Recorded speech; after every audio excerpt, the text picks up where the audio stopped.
Hello, everybody. All right. Thank you very much for joining me here today. My name's Ryan Lazanis. Hope you're all doing well. I hope you can hear me. I hope you can see me. If you could let me know in the chat. All right. We got a bunch of people chiming in now. Good to see some familiar faces. Good to see some familiar faces and some new faces. So today we're going to be talking about the streamlining shortcut, 5 steps to quickly implement new processes.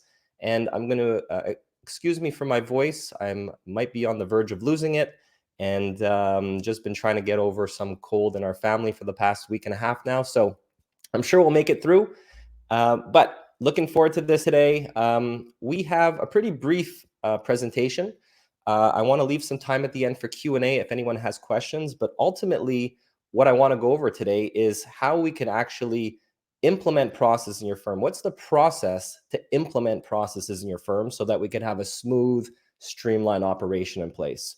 That's why a lot of you are probably here today, is because you're looking to improve your processes. You want something smooth, repeatable, consistent, predictable. And I want to show you the process to streamline your processes. And I want this to be not just theoretical. I'm going to show you the steps involved to streamline process in your firm, but I also want to give you a couple nuggets that hopefully are helpful, some practical, actionable, quick win tips that you can implement immediately following the session. And hopefully those will be useful for you today. So just a little bit of context about myself before we dive in, just so you know where I'm coming from. Once again, my name is Ryan Lazanis. I'm a CPA. I'm born and raised in Montreal, Canada. I founded an accounting firm in 2013 called Zen Accounting. It was one of the earlier online accounting firms in North America when I started it. And I had a lot of great ideas. I wanted to just make accounting easier and more pain-free for small businesses who really just hated their accounting. And as I mentioned, I had a lot of ideas, but the problem was I had no clue how to execute or implement them, simply because I had no experience running a business before, let alone a modern accounting firm. So I had no clue how to price services, no clue how to market, no clue how to sell. I was starting from scratch with 0 clients. I had this idea of a smooth running automated operation in mind, but had no clue how to get there. And believe me, I made all the mistakes possible, fell into all the pitfalls possible. And it was a very costly, time-consuming, stressful few years of my life to help as I figured things out from the ground up. Eventually realized I was more of a systems thinker and was able to piece together the puzzle and take the firm from scratch all the way to acquisition. In just 5 years, it was sold to a large corporate services firm based out of Europe, in the Isle of Man of all places. So that was a very interesting experience. And I launched Future Firm in 2018, immediately after the firm was acquired, to help other firm owners skip through a lot of the trial and error that I had to go through creating a modern firm, but more so help other firm owners drastically improve their lifestyle so that they have a systematized firm on their hand that gives them the freedom and flexibility they're looking for, so they could spend more time with their friends, more time with their family, more time on vacation. I produce a lot of free content that's actionable, practical on my blog. I have a newsletter that's sent to over 9,500 firm leaders globally that want free tips and tricks on how to scale their firms and improve their lifestyle. I have a podcast, and I've also been coaching. Excuse me. Over the last 2.5 years ago, I started Future Firm Accelerate, which is an online coaching program with over 700 successful students inside of the program from all around the world who want help scaling their firm while reducing their workload. They get access to online courses, group coaching, and an amazing community of like-minded firm owners that they can collaborate with and share best practices. So I'm just have my eyes on the chat here. Thanks for some of the kind comments in the chat. I'm going to try and scroll through the chat as I go through the session. If there's any questions, I'll maybe try to answer them in real time, but probably I'll leave them to the end. So just to set the scene here, and it might be very obvious, why do we want smooth processes? Well, we want repeatability in our business. We want consistency. We want predictability. And ultimately, if we can get that, we get scalability. So we envision this smooth running machine. We envision that if we have good processes in place, we can achieve that with repeatability and consistency. And if we can get that, we have an image of a business that runs on autopilot. We have an image of perhaps being able to get more done with less effort. And ultimately, I think what we all want here is the ability to step away from the business while it scales. We start our business to give ourselves a better life. We start our business to improve our financial independence. But more than anything, from the firm owners and partners I speak with, we just want more freedom. We want more flexibility. And a lot of people think that with better processes, we can achieve that. And I think in a lot of ways that is true. So when it comes to process improvement, Tosin, I'm just looking in the chat here, visited Montreal last month, very beautiful city, but you didn't come see me. So maybe next time. All right. So when it comes to your goal, when it comes to processes, ultimately what we want to do is figure out the most effective way to get from point A to point B for everything you do in your business. That's our objective. So, and then what we want to do is we want to document that.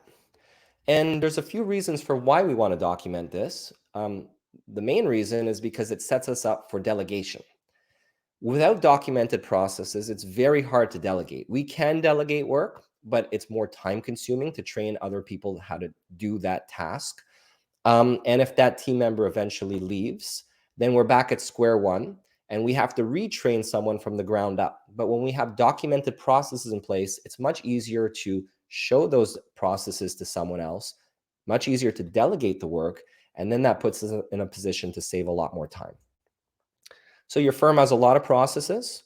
We all pretty much have the same kind of processes in our firms. We have sales process, we have marketing processes, client onboarding, employee training, service delivery, like how we do bank recs or tax returns or year-end financial statements, things of that nature. We have administrative processes like, I don't know, invoicing or sending out engagement letters. We have strategic processes. Most firms don't really think about strategy in terms of a process, but there is a process to set up a strategic plan. There is a process to update your strategic plan quarterly. A lot of firms aren't doing this, but there is a process to do so, etc. The problem is there just aren't enough hours in the day for us to do it all.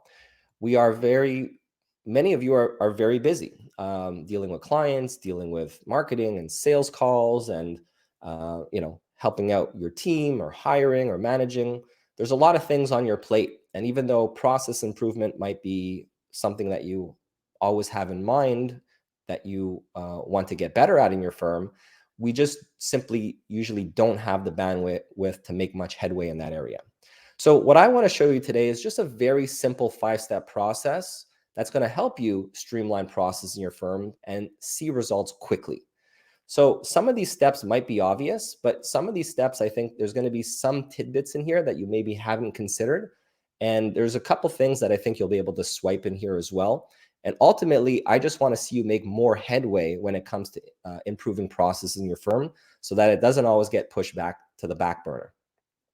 So step one, when it comes to process improvement, is to list and prioritize all your processes. So why is this an important step? Because again, we have limited time. We need to know where to focus our efforts. We need clarity on which processes are most important to fix first. So how do we do this? Very simple exercise. Take out your trusty spreadsheet, list all of your tasks or processes in one column. So here I gave you a sample of some tasks and processes, but just complete this column and then rank them. And this is not a science. So you don't have to take long scoring them from 1 to 10, but think about it in terms of how much time you're spending on these processes in your firm. So some processes you'll be spending are more important because you're spending more time. If you do a lot of tax prep but very little bookkeeping, the time spent in the tax prep process will maybe be closer to a 10 compared to the bookkeeping.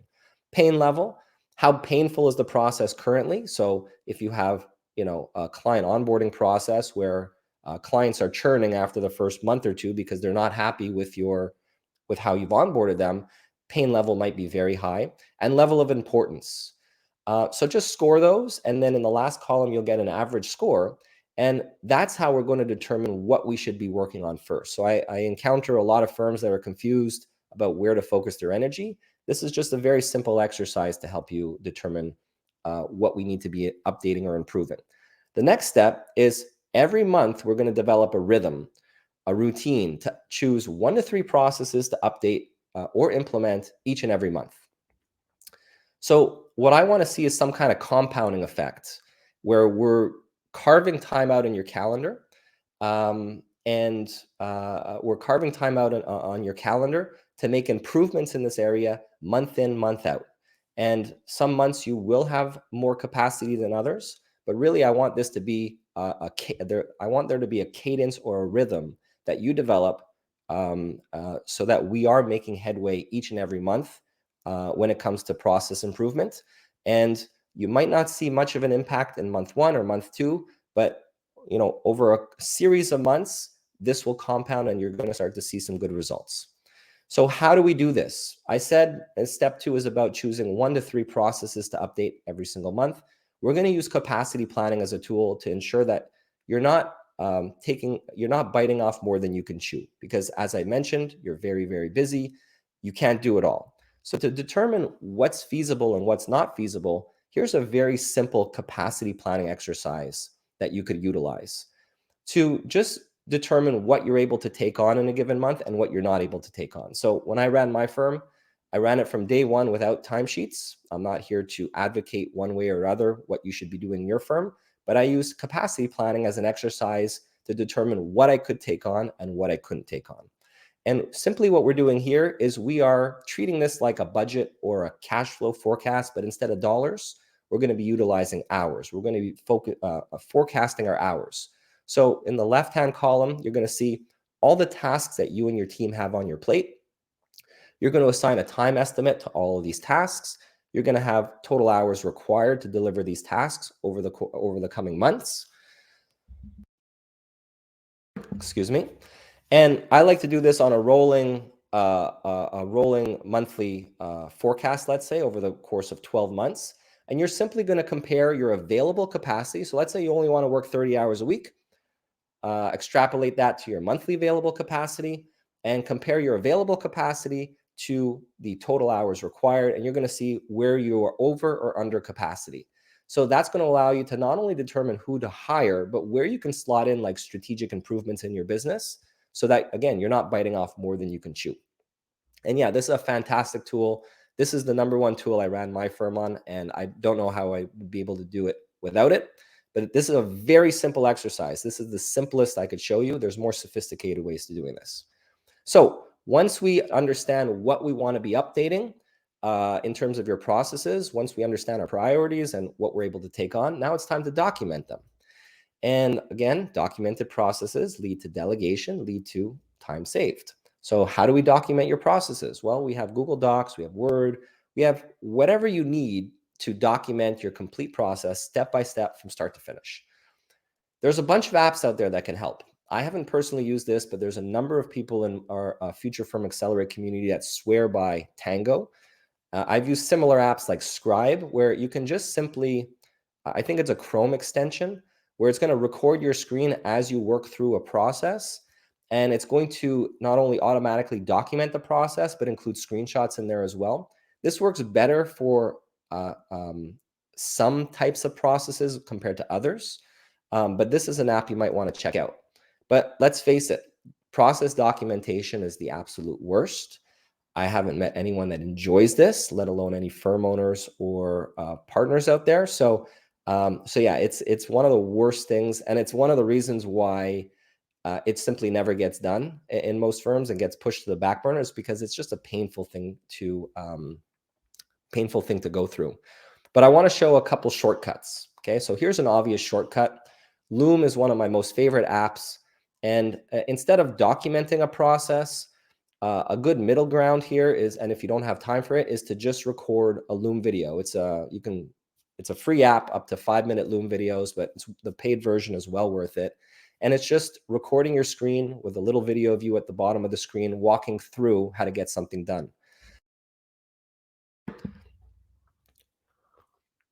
Excuse me. So you can develop a library of Loom videos. Ultimately, I would prefer you to have documented processes rather than just a library of Loom videos, but this is a good middle ground.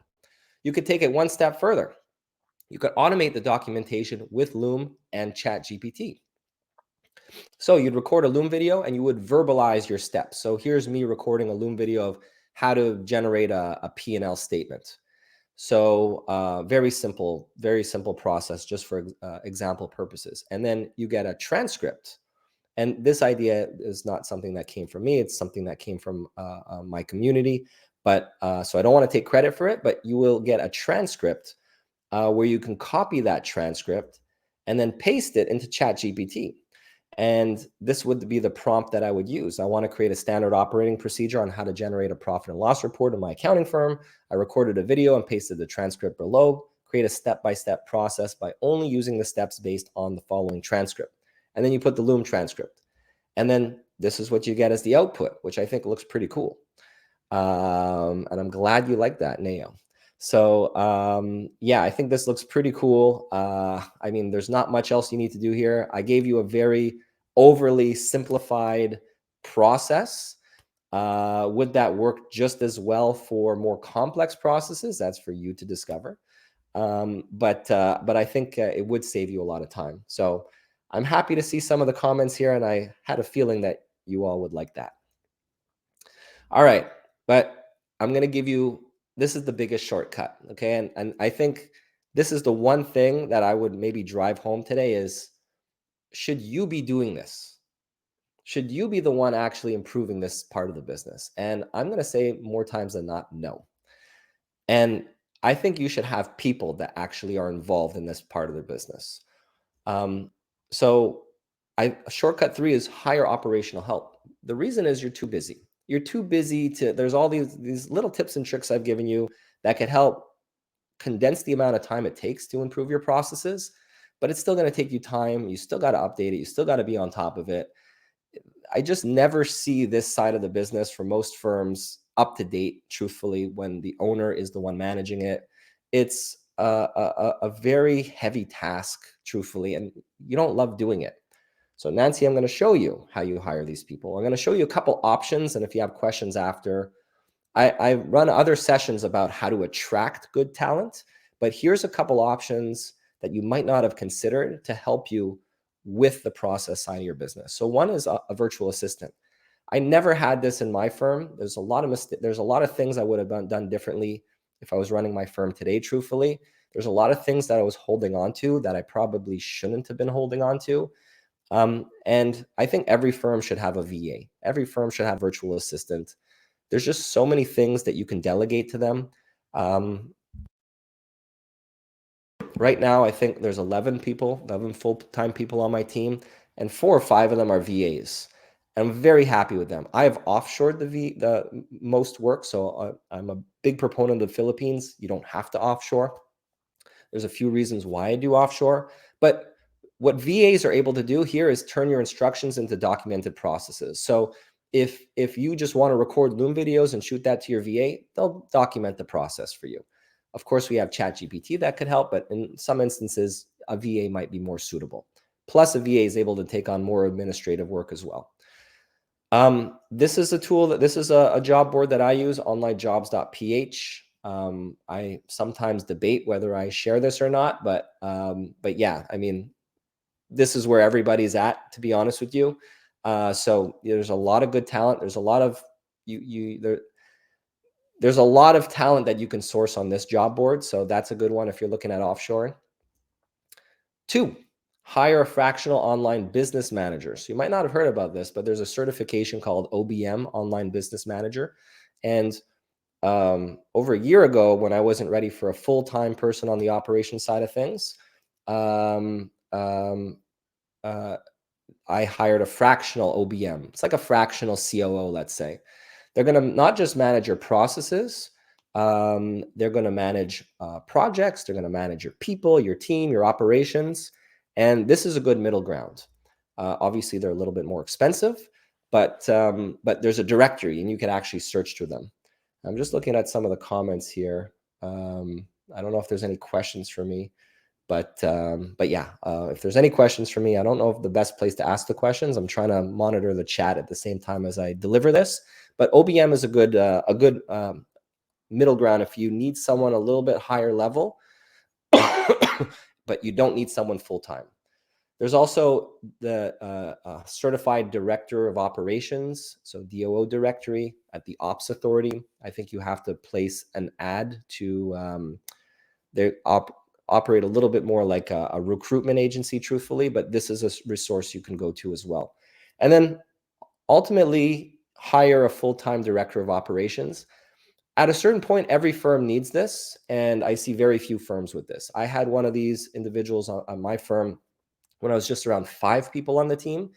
But the business owner, the firm owner should be buffered from the operations, in my opinion. Should not be managing the team, should not be managing processes, should not be managing projects, should really not be involved in the operations. And this person really buffers you from everything else.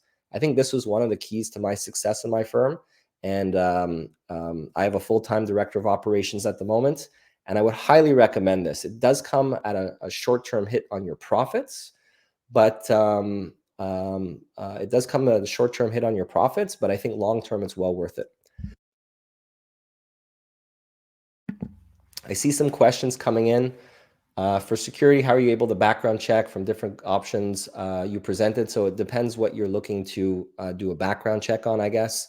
I have a standard recruitment process where I'm doing my reference checks, and so I'm not personally performing a background check. I've never performed a background check. If that's an important step in your process, you'd have to see how that would be performed in the specific country that you would be sourcing talent from. Okay, so all right, Tosin, thank you very much for that. Step 4, and I'm taking a look at the time. I think we're coming up on time. We're going a little bit longer than I expected. Okay, evaluate technology to automate processes. We only want to put technology in place once you have the process in place. You don't shop for technology before you have a process. You put process in place. You understand the most effective way to get from point A to point B first, and then you look for technology to complement the process so that we could further streamline it. If you're applying technology to processes, to ill-defined processes, very likely it could cause a bigger mess for you. So how do you do this? Well, this is going to be very broad, but joining events like this, joining industry events, conferences. I know a number of you are going to be at QuickBooks Connect in a couple of weeks, and I will be there as well. So looking forward to seeing some of you there. You can see the latest stuff that's coming out, the latest trends. There's a lot of forums and groups out there as well. There's tax Twitter. There's free social media groups on Facebook and LinkedIn. Obviously, this is a shameless plug for my community inside of Future Firm Accelerate, where people are able to tap into the collective knowledge of others. We want to tap into the collective knowledge of others, and it's never been easier. So there's no excuse to not be part of at least some of these groups. And then step 5 is we want to reprioritize your processes quarterly. We want to know what the new priorities are.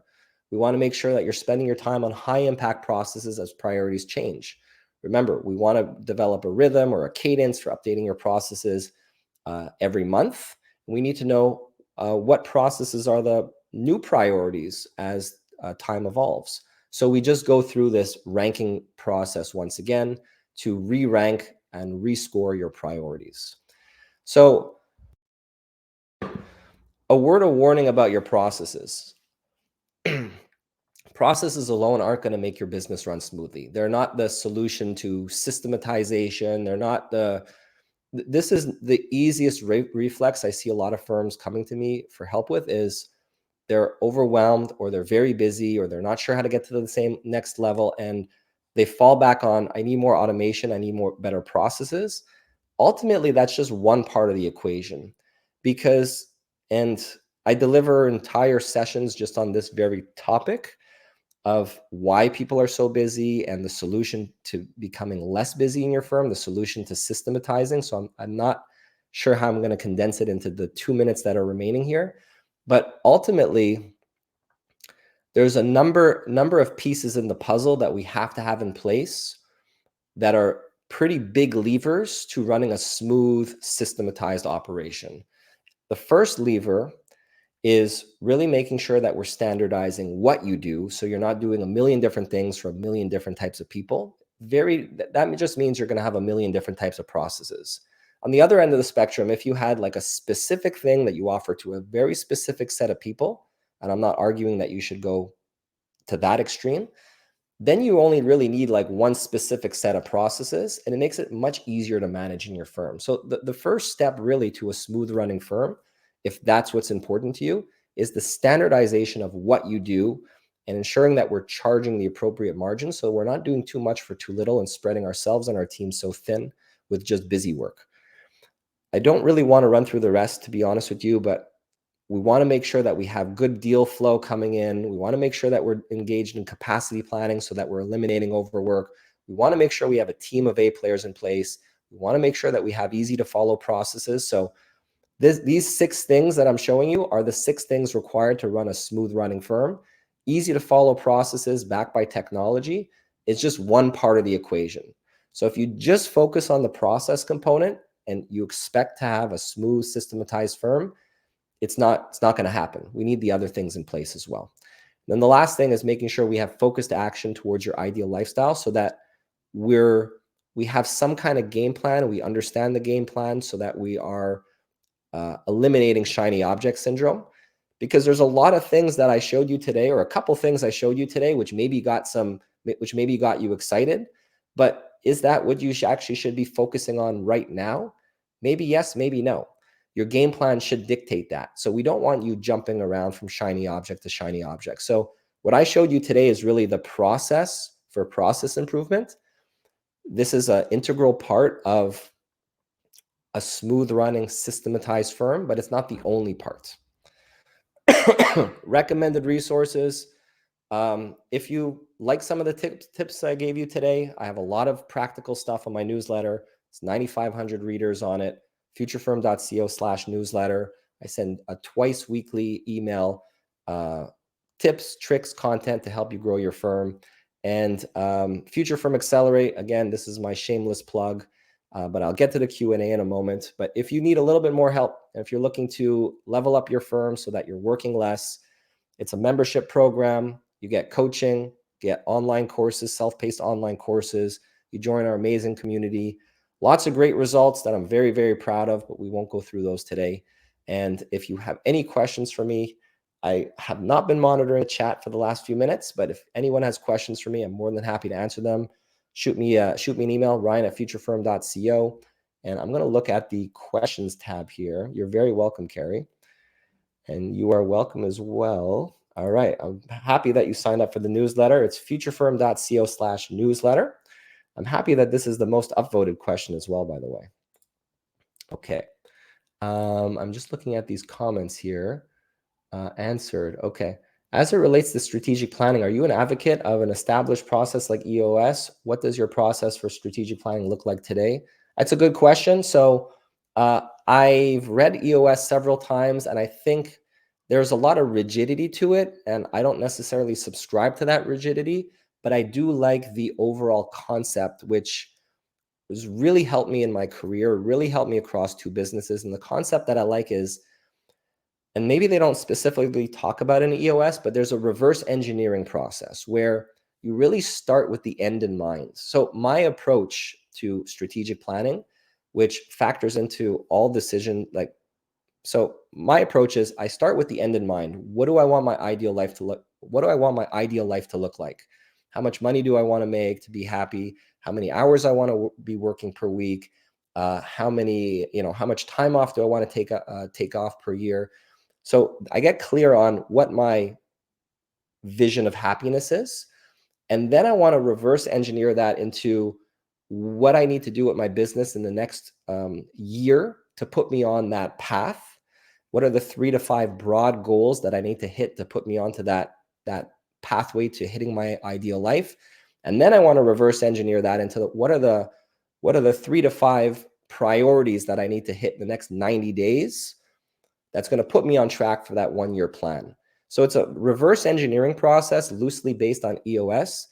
But once I have those 90-day priorities, I'm not going to get distracted by those shiny objects that veer us off course that are so time consuming for us. So if I showed you stuff that was very interesting today, but it doesn't factor into those 3 to 5 priorities for you in the next 90 days, you would ignore that and reevaluate in the next 90 days. So hopefully that answers your question in the most concise way I'm able to say in just 1 minute. Okay, Rose, a day without spreadsheet is like, okay, just kidding, I don't know. I'm actually not a spreadsheet person, so I'm actually very happy not to be in spreadsheets. Okay, Josh, if you don't track time, how do you know your profitability? Do you focus on revenue generated and then try to improve efficiency? Very simply, I just look at the bottom line on my P&L. That's how I managed it. I borrow that concept from Ron Baker, Implementing Value Pricing, one of the most influential books I've read in my career. I read it very early on in my firm. I knew I didn't want to track time. I thought that time tracking was just a painful process for people on the team, and I just didn't want them to go through something they didn't like. So managed to find a way to run the business without tracking time, monitoring profitability, and estimating capacity. When you have, and Tosin, please let me know if you need to kick me out because we might be a little bit over. I know there's a couple questions here. But yeah, I might not have full time to answer that completely right now, but looking at the P&L at a very high level, and using capacity planning as a tool to model things out. So that's how manage the firm from a profitability and capacity standpoint. Okay. Will this session be viewable later to rewatch? That's up to Financial Sense. I'm not sure. Is it possible to have too many processes? It's certainly possible. I think the more ways that we do things, like the more ways that we have to do things, I think for our clients, the more processes that we have. That's why I had a very narrow way that we would service clients. We would use this app. They would follow this process. They would have to go onto one of these packages, and it just really dictated the rest of the workflow.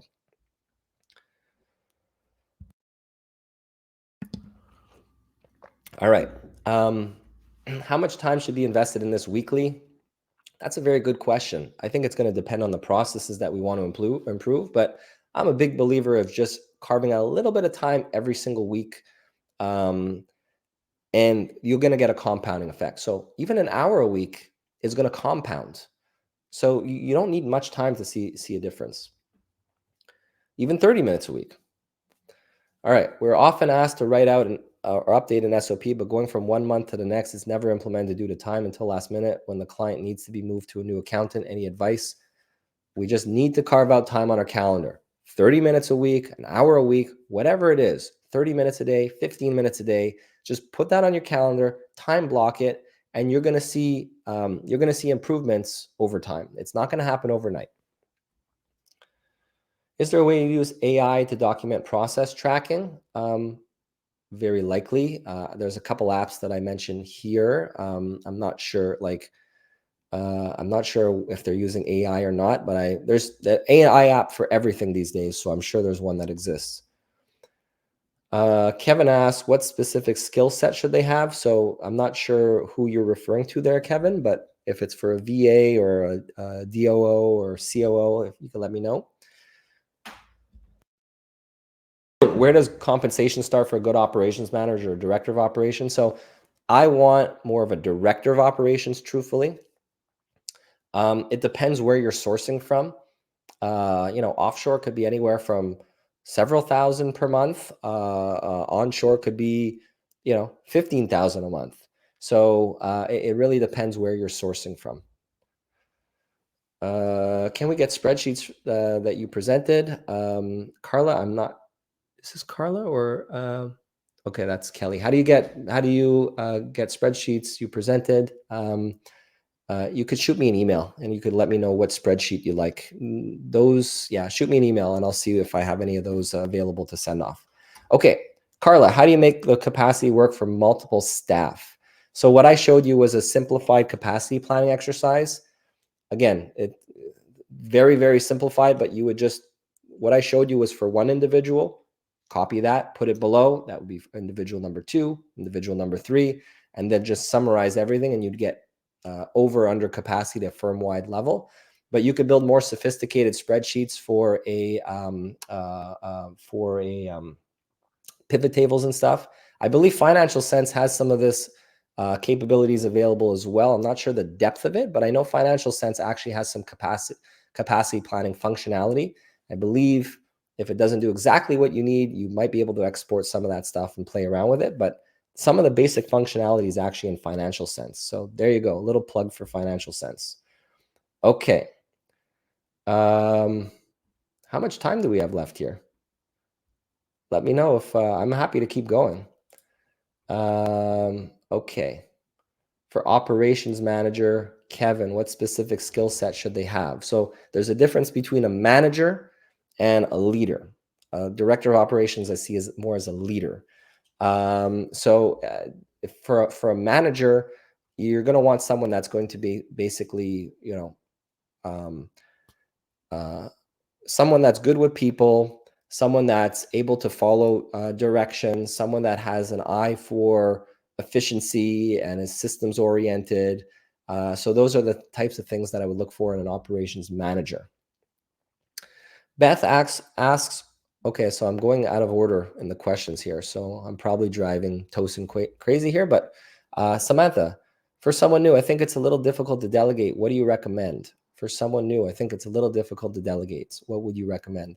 So that question, I'm not sure I fully grasp what you're asking, but if it's for a new person on your team and you're having troubles delegating, for someone new, or if a delegation is new for you, how do you delegate? What do you recommend? There's a very good book called Who, Not How.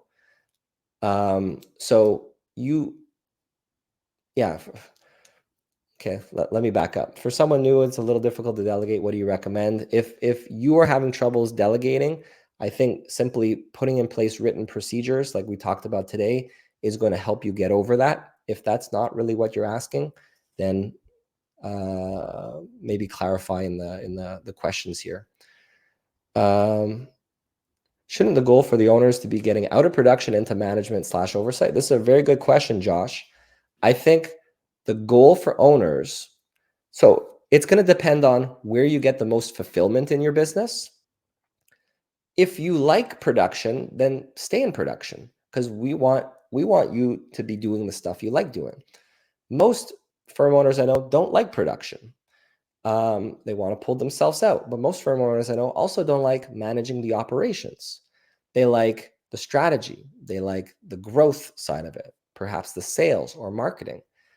Perhaps they like the high-level advisory stuff. It depends on what you like to do and where you bring most value in the business. And then it's about installing the people to take over the stuff that you don't want to be doing. How much information about the business and what we need to do operational help need to have to update processes? How much information about the business and what we do operational help need to have to update processes? It depends. It depends like how much information do these operational people need to have about your business and what you do to be able to be in a position to update processes. I think there needs to be a pretty good level understanding if you want someone to lead that. I think there needs to be a lesser understanding if you want to be the one like communicating in a Loom video what the process should be and they just document it. But if you want someone to lead that, they have to have a pretty good understanding of the business and what you guys do. All right. I'm going to keep going here. Lots of questions. Okay. I think that's it. I think I've been cut. All right. So I think that's it, everybody. So thank you very much. Appreciate it. And hope you all have a good day. And sorry I couldn't get to all your questions, but thank you very much. And thank you for inviting me. Enjoy your day, everybody. Thank you, Ryan. Thank you very much, Tosin.